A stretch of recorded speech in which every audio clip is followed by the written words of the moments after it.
Sebuah foto lawas yang menampilkan Ridwan Kamil bersama Aura Kasih mendadak kembali beredar luas di media sosial. Gambar yang sebelumnya hanya dianggap sebagai arsip pribadi itu tiba-tiba berubah menjadi bahan perbincangan nasional. Dalam hitungan jam, foto tersebut menyebar lintas platform, dari X hingga Instagram, memicu rasa penasaran publik akan kisah di balik potret lama dua figur publik tersebut. Reaksi masyarakat pun beragam. Sebagian warganet melihat foto itu sebagai potret nostalgia yang wajar di masa lalu, sementara yang lain mulai mengaitkannya dengan narasi personal yang belum tentu benar. Kolom komentar dipenuhi spekulasi, mulai dari sekadar candaan hingga tuduhan serius tentang maksud tersembunyi di balik kemunculan ulang foto tersebut. Fenomena ini menunjukkan bagaimana sebuah gambar lama dapat memperoleh makna baru ketika kembali muncul di era digital. Tanpa konteks yang jelas, satu foto mampu membentuk opini, bahkan menggiring persepsi publik terhadap kehidupan pribadi tokoh yang bersangkutan. Dalam situasi seperti ini, batas antara fakta, asumsi, dan emosi publik menjadi semakin kabur. Disinilah cerita besar ini bermula. Foto yang awalnya sunyi di arsip digital kini menjelma menjadi pemantik polemik. Masyarakat bukan hanya mempertanyakan isi foto, tetapi juga keasliannya, sebuah pertanyaan yang kelak membuka pintu bagi penyelidikan lebih dalam tentang jejak digital di balik sebuah gambar. Seiring meluasnya penyebaran foto tersebut, ruang digital berubah menjadi arena tafsir bebas. Sebagian publik melihatnya sebagai potret masa lalu yang manusiawi, namun tak sedikit pula yang mulai mencurigai keabsahannya. Di tengah maraknya teknologi manipulasi visual, warganet kini tidak lagi mudah percaya pada apa yang mereka lihat. Kecurigaan itu menguat ketika muncul akun-akun yang menuding foto tersebut telah diedit atau bahkan dibuat ulang menggunakan kecerdasan buatan.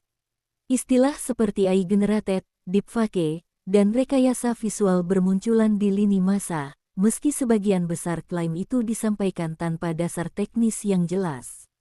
Fenomena ini mencerminkan perubahan besar dalam budaya konsumsi informasi. Jika dahulu sebuah foto dianggap bukti, kini ia justru menjadi objek perdebatan. Setiap detail, mulai dari sorotan cahaya hingga ekspresi wajah, dibedah oleh netizen awam yang berperan layaknya penyelidik dadakan. Situasi inilah yang membuat polemik tak lagi sebatas soal masa lalu Ridwan Kamil dan Aura Kasih, tetapi juga menyentuh isu yang lebih luas, seberapa jauh publik masih bisa mempercayai gambar di era kecerdasan buatan. Dari titik inilah kebutuhan akan pembuktian ilmiah mulai mengemuka. Di tengah riuh spekulasi yang kian liar, perhatian publik mulai beralih pada satu pertanyaan kunci, siapa yang bisa memastikan apakah foto tersebut benar-benar asli? Dari sinilah peran pakar telematika menjadi krusial. Seorang ahli forensik digital akhirnya dimintai pendapat untuk menelaah foto yang telah memicu perdebatan nasional itu. Pakar tersebut menjelaskan bahwa di era manipulasi visual dan kecerdasan buatan, intuisi saja tidak cukup. Diperlukan pendekatan ilmiah berbasis data untuk menilai keaslian sebuah gambar. Ia menekankan bahwa foto digital selalu meninggalkan jejak, baik yang tampak maupun tersembunyi di balik struktur file. Metodologi yang digunakan bukan sekadar melihat tampilan permukaan. Analisis meliputi pemeriksaan data teknis, pola kompresi, hingga karakteristik kamera pada periode waktu tertentu. Semua elemen ini, menurutnya, dapat membantu memisahkan antara foto otentik dan hasil rekayasa. Masuknya pakar telematika ke dalam polemik ini menjadi titik balik penting. Perdebatan yang semula dipenuhi asumsi kini mulai bergerak menuju pembuktian.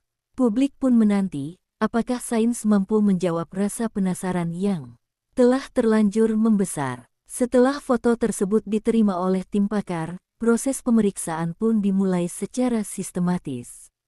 Langkah pertama adalah membuka struktur file gambar untuk menelusuri data tersembunyi yang tidak terlihat oleh mata awam.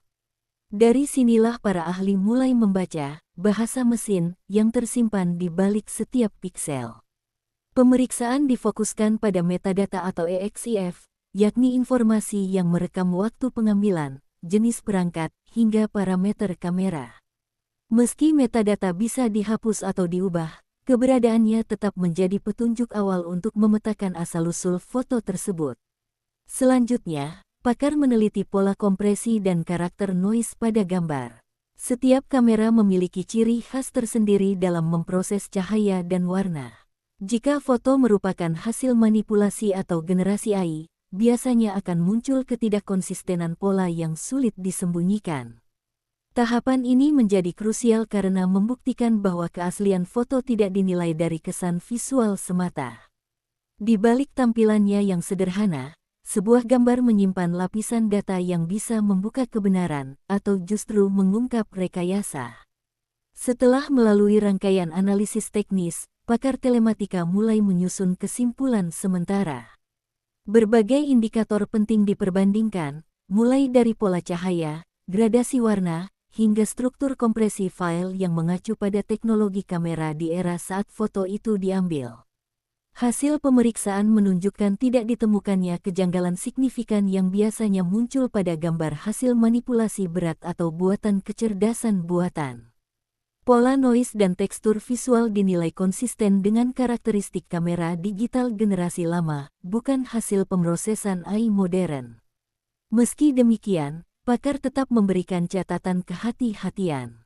Beberapa data teknis memang tidak lagi utuh, yang kemungkinan disebabkan oleh proses unggah ulang berulang kali di media sosial. Namun, hilangnya sebagian metadata tidak serta-merta menjadi bukti adanya rekayasa. Temuan ini menjadi titik terang bagi publik. Untuk pertama kalinya, polemik yang semula digerakkan oleh opini mulai mendapat dasar ilmiah. Foto yang selama ini dipertanyakan, kini dinilai memiliki tingkat keaslian yang tinggi, meski tetap terbuka untuk verifikasi lanjutan. Kesimpulan sementara dari pakar telematika tak hanya meredam sebagian spekulasi, tetapi juga mendorong pihak-pihak terdekat untuk angkat bicara. Tim dari Ridwan Kamil menyampaikan bahwa foto tersebut memang merupakan dokumentasi lama yang tidak pernah diniatkan untuk konsumsi publik, apalagi menjadi bahan polemik. Dari sisi Aura Kasih, muncul penegasan bahwa foto itu diambil dalam konteks profesional pada masanya. Ia menyayangkan bagaimana potret lama tersebut kini ditarik ke berbagai tafsir yang melampaui situasi sebenarnya, tanpa mempertimbangkan jarak waktu dan perubahan konteks sosial. Kedua belah pihak menekankan bahwa munculnya kembali foto lawas ini tidak seharusnya dijadikan dasar untuk membangun narasi baru yang berpotensi menyesatkan. Mereka mengingatkan bahwa arsip pribadi, meski melibatkan figur publik, tetap memiliki dimensi privasi. Respons ini menambah lapisan baru dalam cerita. Polemik tak lagi semata soal keaslian teknis, tetapi juga menyentuh perasaan dan posisi subjek foto yang mendadak harus menghadapi masa lalu yang diangkat kembali tanpa kendali. Munculnya kembali foto lawas ini membuka diskusi yang lebih luas tentang batas antara ruang privat dan konsumsi publik. Meski melibatkan figur terkenal, foto tersebut diambil dalam konteks personal di masa lalu, bukan sebagai materi komunikasi publik. Namun di era media sosial, batas itu kian kabur. Para pengamat komunikasi menilai bahwa publik seringkali lupa bahwa arsip digital tidak kehilangan nilai personalnya hanya karena subjeknya dikenal luas. Setiap unggahan ulang, komentar, dan asumsi yang dilekatkan pada foto lama berpotensi menggeser makna aslinya. Di sisi lain, kecepatan distribusi informasi membuat siapapun dapat menjadi penyebar narasi, tanpa tanggung jawab untuk memverifikasi atau memahami konteks. Akibatnya, foto yang semula netral berubah menjadi alat framing, bahkan bisa memengaruhi citra seseorang di mata publik. Fenomena ini menunjukkan bahwa persoalan utama tidak hanya terletak pada keaslian foto, tetapi juga pada cara masyarakat memaknai dan memperlakukannya. Dari sini, isu etika digital menjadi tak terelakkan. Polemik foto lawas Ridwan Kamil dan Aura Kasih akhirnya membawa publik pada satu kesadaran penting, gambar tidak lagi bisa diperlakukan sebagai bukti tunggal kebenaran. Di tengah kemajuan kecerdasan buatan, kehadiran sebuah foto justru perlu dibaca dengan lebih kritis, bukan ditelan mentah-mentah. Pakar telematika yang terlibat dalam investigasi ini menekankan pentingnya literasi visual di masyarakat. Menurutnya, publik perlu memahami bahwa setiap konten digital memiliki lapisan teknis yang bisa diverifikasi, sehingga opini seharusnya dibangun di atas data, bukan asumsi. Kasus ini juga menjadi pengingat bahwa etika berbagi informasi sama pentingnya dengan kecanggihan teknologi. Tanpa kesadaran kolektif, arsip lama dapat berubah menjadi alat pembentuk stigma, sekalipun tidak pernah dimaksudkan demikian oleh para pemiliknya.